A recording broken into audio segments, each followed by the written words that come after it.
বৃদ্ধাশ্রমে আসছি ছিলাম ছেলের সাথে। পরে ছেলে আর ছেলের বউর সেপারেশন হয়ে গেছে। এবার ছেলে বাসা ছাইড়া দিছে। বাসা ছাইড়া দেওয়ার পরে এবার আমি আত্মীয়-স্বজন সবার কাছে গেছি।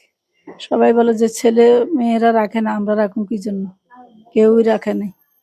পরে আমি একা একাই একজনের নিয়ে এখানে আসছি।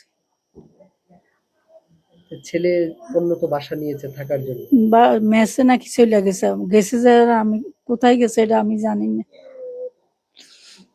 খোঁজ খবর নেই না। আর মেয়ে বনশ্রীতে থাকে।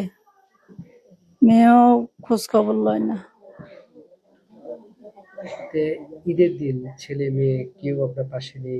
আগের ঈদ গুলার এখনকার ঈদের মধ্যে পার্থক্য থাকে? আমি তো এখন ঈদ করিয়ে নাই, ঈদ করি না। আজকে গোসলও তো করিনি। তাদের কথা মনে পড়ে? আজকে কার কথা বেশি মনে পড়ছে আজকে ঈদের দিন? ছেলের কথা। ছেলে কোথায় আছে, কেমন আছে আল্লাহ জানে, আর আল্লাহ, আমি জানি না। ছেলে যদি আসে আপনি চলে যাবেন? আসলে তো যাবোই।